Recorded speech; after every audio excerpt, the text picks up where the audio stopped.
আসলাম কোত্থেকে, কিভাবে আমরা মানুষ হলাম, আত্মা কোথায় ছিল, কিভাবে আত্মা আমাদের দেহের মধ্যে আসলো, এটা আগে প্রথমে ধারণা নেন, তাহলে আপনার বিষয়টা ক্লিয়ার হয়ে যাবে যে কাকে মানুষ বলে।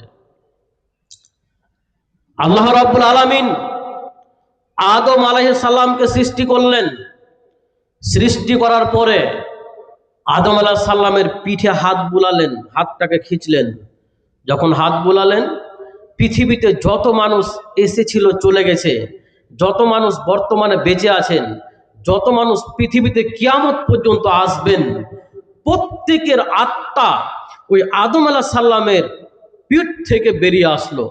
সব রূহগুলো বেরিয়ে আসলো, শুধু রূহ, দেহ নেই, আত্মা। আল্লাহ রাব্বুল আলামিন সম্বোধন করে বললেন সকলকে, আলাস্তু বিরব্বিকুম, আমি কি তোমাদের রব নই? ক্বালু বালা, সকলেই উত্তর দিল, আপনি অবশ্যই আমাদের রব। এবার আদম আলাইহিস সালাম দেখছেন অসংখ্য রূহ, অসংখ্য আত্মা, অর্থাৎ পৃথিবীতে যত মানুষ আসবে কিয়ামত পর্যন্ত সকলের আত্মা আদম আলাইহিস সালাম দেখতে পাচ্ছেন সামনে। আল্লাহকে জিজ্ঞেস করছেন, এরা কারা? আল্লাহ বলছেন, এরা হচ্ছে তোমার সন্তান সন্ততি, তোমার বেটা বেটি এরা। আদম আলাইহিস সালাম দেখছেন সকলের মধ্যে একটা আত্মাকে দেখছে, একদম টলমল সুন্দর চেহারা, ফুটফুটে চেহারা। আল্লাহ, এইটাকে? আল্লাহ বলছেন, এইটা হচ্ছে তোমার বেটা দাউদ। দাউদ আমার ছেলে? বলে, আল্লাহ, আমার এই ছেলেটাকে আপনি কত বছর আয়ু দিয়েছেন? বলে, একে 60 বছর আয়ু দিয়েছি, 60 বছর বাঁচবে, তারপরে মরে যাবে। বলে, আমাকে? বলে, তোমাকে 1000 বছর। তখন আদম আলাইহিস সালামের মনে খুব কষ্ট হলো, আরে আমার এত সুন্দর বেটা মাত্র 60 বছর, আর এক হাদিসে এসেছে যে মাত্র 40 বছর দেওয়া হয়েছিল। এবার আদম আলাইহিস সালাম বলছেন, রব, আমার বয়স দিয়েছেন 1000 বছর, আমার এই ফুটফুটে সন্তানটার বয়স দিয়েছেন মাত্র 60 বছর। আমি আমার 1000 বছর থেকে আমি আমার এই সন্তান দাউদকে আমি 40 বছর দান করে দিলাম। আমার বয়স থেকে 40 বছর মাইনাস করে দিন, 40 বছর কমিয়ে দিয়ে আমার সন্তান দাউদকে 40 বছর আপনি যোগ করে দেন। বলে, ঠিক আছে, তোমার কথা নিয়ে নেওয়া হলো। তোমার বয়স থেকে 40 বছর কেটে তোমার বেটা দাউদকে দিয়ে দেওয়া হলো। তাহলে এবার আদম আলাইহিস সালামের থাকলো কত? 960 বছর। আর দাউদ আলাইহিস সালামের কত হলো? 100 বছর। এবার 960 বছর পরে আদম আলাইহিস সালামের কাছে মালাকুল মউত এসে হাজির। এবার জান কবজ করা হবে কার? আদম আলাইহিস সালামের। তখন আদম আলাইহিস সালাম বলছেন, এই দেখেন, একটা বিষয় মাথা রাখবেন যে নাবিদের মৃত্যু কিন্তু সাধারণ লোকের মতো না। নাবিদের মৃত্যু হয় নাবিদের অনুমতি নিয়ে। ফারিস্তা এসে বলছেন, আপনার মৃত্যুর সময় হয়েছে, আপনাকে চলে যেতে হবে। বলে, আমার তো এখনো 40 বছর বাকি আছে। বলে, আপনি 40 বছর বাকি আছে বলছেন, তা আপনার বেটা দাউদকে যে আপনি 40 বছর দান করেছেন? না, আমি করিনি। দেখেন, তার মানে মানুষ ভুলে যায়। আদম আলাইহিস সালাম ভুলে গিয়েছিলেন, বেটাকে দাউদকে 40 বছর বয়স দান করে যখন মরণের সময় এসছে, ফারিস্তাকে বলছে, আমি তো দান করিনি। আল্লাহ আদেশ করলেন, তোমরা এরপর থেকে যখন লেনদেন করবা, লেনদেন লিখে রাখো, সাক্ষী রাখো, লেনদেন লিখে রাখবা। কেন? মানুষ ভুলে যায়, অনেক সময় না ভুললেও হয়তো বা ইচ্ছা করে ভুলে যাওয়ার ভান করে। অতএব লেনদেন লিখে রাখো। তো বলে, ঠিক আছে। আল্লাহকে গিয়ে বলে, রব, আপনার বান্দা এইরকম অভিযোগ করেছেন। বললে ওকে বলো যে কতদিন পৃথিবীতে বাঁচতে চায়, যদি বাঁচতে চায় কিয়ামত পর্যন্ত বাঁচার অবকাশ রয়েছে। নাবিদের এখতিয়ার। এসে বলছেন আপনি কতদিন বাঁচতে চান? যতদিন বাঁচতে চাইবেন ততদিন বাঁচতে পারবেন। যদি আপনি 40 বছর এক্সট্রা চান আপনাকে দিয়ে দেওয়া হবে। আদম আলাইহিস সালাম বলেন যদি আমি এটা নিয়ে নিই তারপরে কি হবে? বলে আবার আপনার মৃত্যু হবে। বলে যখন মরতেই হবে তাহলে আর থাকবো না, আমাকে নিয়ে চলেন। যখন মরণ আমার হবে তখন আমি আর এখানে থাকতে চাই না। আদম আলাইহিস সালামের আত্মা কবজ করে নিয়ে গেলেন।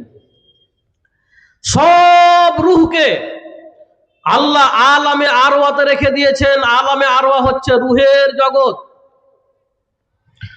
রূহের জগতে সকল আত্মা, পৃথিবী যত মানুষ চলে গেছে সকলের আত্মা ওখানে ছিল। পৃথিবীতে যত মানুষ আছি আমরা সকলের আত্মা আলামে আরওয়াতে ছিল। যত মানুষ পৃথিবীতে আসবে এখন আসেনি, সকলের আত্মা আলামে আরওয়াতে আছে। তো ওইখান থেকে আত্মা আসে কোথায়? ওইখান থেকে আত্মা আসে মায়ের রাহেমে ভ্রূণের মধ্যে। কিভাবে আসে? রাসূল সাল্লাল্লাহু আলাইহি সাল্লাম বলছেন ইন্নাল্লাহা ওয়াক্কালা ফির রাহিমি মালাকা, নিশ্চয় আল্লাহ রাব্বুল আলামিন মায়ের রাহেমে ফারিস্তা নিযুক্ত করে রেখেছেন। মায়ের রাহেমে ফারিস্তাকে প্রতিনিধি হিসাবে দায়িত্ব দিয়ে রেখেছেন। ইন্নাল্লাহা ওয়াক্কালা ফির রাহিমি মালাকা ফায়াকুলু ইয়া রাব্বি নুতফা, যখন মায়ের রাহেমে যখন পানি আকারে থাকে, অর্থাৎ বাচ্চার অবস্থা যখন প্রাথমিক 40 দিন পানি আকারে থাকে, বীর্য আকারে থাকে, 40 দিন পর্যন্ত ওই ফারিস্তা আল্লাহকে ডাক দিয়ে বলতে থাকে ইয়া রাব্বি নুতফা, হে রব এখন এটা পানি আকারে রয়েছে, এখন এটা বীর্য আকারে রয়েছে। আল্লাহকে ডাক দিয়ে 40 দিন পর্যন্ত বলতে থাকে।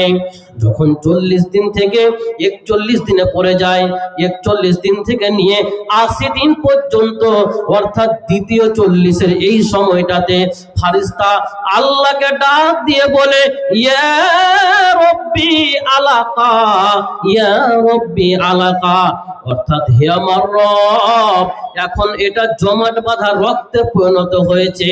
অর্থাৎ 40-এর পরে 41 দিন থেকে নিয়ে 80 দিন পর্যন্ত ওটা জমাট বাঁধা রক্ত হয়ে যায়। ফারিস্তা আল্লাহকে বলতে থাকে রব এটা এখন জমাট বাঁধা রক্তে পরিণত হয়েছে। ইয়া রব্বে মুদগা, 81 দিন থেকে নিয়ে 120 দিন পর্যন্ত, অর্থাৎ তৃতীয় 40-এ ফারিস্তা আল্লাহকে ডাক দিয়ে বলতে থাকে ইয়া রব্বে মুদগা, ইয়া রব্বে মুদগা, হে আমার রব এখন এটা মাংস পিণ্ডে রূপান্তরিত হয়েছে, এখন এটা মাংসের টুকরা হয়ে গেছে। ফাইদা আরাদা আন ইয়াখলুকাহা, যদি আল্লাহ সৃষ্টি করতে চান, আল্লাহ বলেন ইয়া রব্বে আযাকারুন ইয়া রব্বে উনসা, আল্লাহ এটা মুযাক্কার হবে নাকি মুন্নাস হবে, অর্থাৎ ছেলে হবে না মেয়ে হবে বলেন। ইয়া রব্বে সাকিউন আম সাইদুন, আল্লাহ ভালো মানুষ হবে না খারাপ মানুষ হবে। ফামার রিজক, কত পরিমাণে রিজিক পাবে। ফামাল আজাল, কতদিন পর্যন্ত পৃথিবীতে বেঁচে থাকবে। আপনি বলেন সব কিছুকে তার তকদিরে লিখে দেওয়া হয় এবং পুরো আকৃতি এঁকে দেওয়া হয়। ছেলে হবে না মেয়ে হবে, মেয়ে হলে মেয়ের মতো, ছেলে হলে ছেলের মতো, অঙ্গ প্রত্যঙ্গে যা ডিফারেন্স আছে সব কিছু এঁকে দেওয়া হয় এবং তখন আত্মা দিয়ে দেওয়া হয় ভিতরে। তাহলে আত্মা ছিল আলামে আরওয়াতে, ওইখান থেকে ফারিস্তা আল্লাহর আদেশে আত্মাকে নিয়ে এসে যখন মায়ের রাহেমে যখন ভ্রূণের বয়স বাচ্চার বয়স যখন 4 মাস 3 40, অর্থাৎ 4 মাস যখন হলো, তখন ওই দেহের মধ্যে আত্মাটাকে পুশ করে দেওয়া হলো। আত্মা ছিল আলামে আরওয়াতে, আলামে আরওয়া থেকে আত্মা এসেছে মায়ের রাহেমে ভ্রূণের মধ্যে, বাচ্চার দেহের মধ্যে। 4 মাস যেদিন হয়েছিলাম আমরা, আমাদের রূহ ফুঁকে দেওয়া হয়েছিল। আমরা বলি আমাদের ডেট অফ বার্থ, যেদিন মায়ের পেট থেকে পৃথিবীতে আসি ওই দিন আমরা জন্ম তারিখ লিখি, এটা হচ্ছে ডেট অফ বার্থ।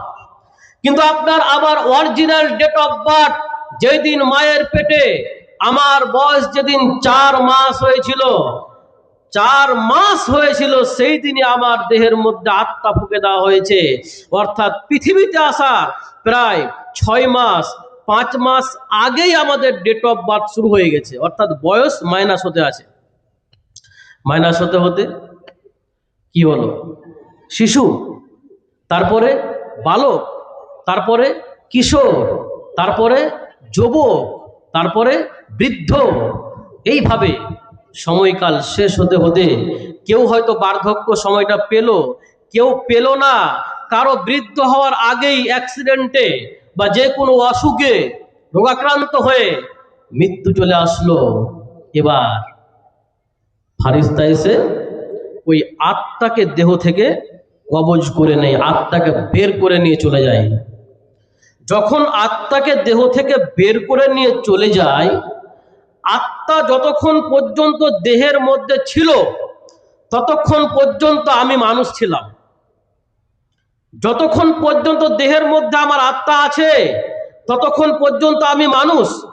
আর এখন আত্মা বেরিয়ে গেলে আমি আর মানুষ নই, লাশ। তাহলে এবার বলেন মানুষ কাকে বলে? মানুষ হচ্ছে দেহর সাথে আত্মার সংযোগ। অর্থাৎ দেহ শুধু মানুষ নয়, শুধু আত্মাটাও মানুষ নয়। আত্মা যতক্ষণ পর্যন্ত দেহের সাথে সংযোগ রেখেছে, অর্থাৎ দেহের মধ্যে আত্মা যতক্ষণ পর্যন্ত আছে ততক্ষণ পর্যন্ত সে একজন মানুষ। আর যখন আত্মা বেরিয়ে চলে গেল তখন সে হচ্ছে লাশ। তাহলে এবার বলেন কে মারা যায়? দেহ কি মারা যায় নাকি আত্মা মারা যায়? আত্মা তো শুধুমাত্র ট্রান্সফার হয়। ছিল আলামে আরওয়াতে, ওখান থেকে এসছে মানুষের বডির মধ্যে, এখান থেকে বডি থেকে বেরিয়ে গেল। তারপরে আত্মা কোথায় যাবে? আত্মা যাবে ইল্লিনে অথবা আত্মা যাবে সিজ্জিনে। আত্মা কিন্তু কখনোই বিনাশ হচ্ছে না। এই জন্য কবি বলছেন কি বলে মানুষ মরে, আমি বুঝলাম না ব্যাপার। মানুষ যদি মইরা যাবে বিচার হবে কার? মানুষ যদি মইরা যাবে বিচার হবে কার? কে বলে মানুষ মরে, আমি বুঝলাম না ব্যাপার। মানুষ যদি মইরা যাবে বিচার হবে কার গো? বিচার হবে কার? বহুত মুশকিল, সাইকোলজি ঢুকে আছে প্রত্যেকটা পয়েন্টে। তাহলে কি মানুষ মরে না? মানুষ তো মরে, কিন্তু মরণ কাকে বলে? এবার শুনেন মরণ কাকে বলে। মরণ কাকে বলে? যতক্ষণ পর্যন্ত আমার দেহের মধ্যে আত্মা ছিল ততক্ষণ পর্যন্ত আমি একজন মানুষ ছিলাম। যখন আত্মা বেরিয়ে চলে গেল তখন আমি আর মানুষ নই, আমি তখন লাশ হয়ে গেলাম। তার মানে দেহর ভিতর থেকে যখন আত্মা বেরিয়ে চলে যায়, আত্মা বেরোনোর যে প্রক্রিয়া এটাকেই বলা হয় মৃত্যু।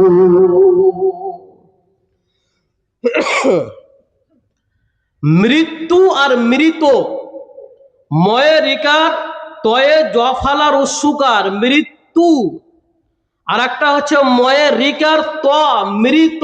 এই দুটোর মধ্যে আকাশ জমিন পার্থক্য আছে। মৃত্যু মানে কি? মৃত্যু হচ্ছে দেহ থেকে আত্মা বেরোনোর প্রক্রিয়া। আত্মাও মরে না, কি হয়? ট্রান্সফার হয়।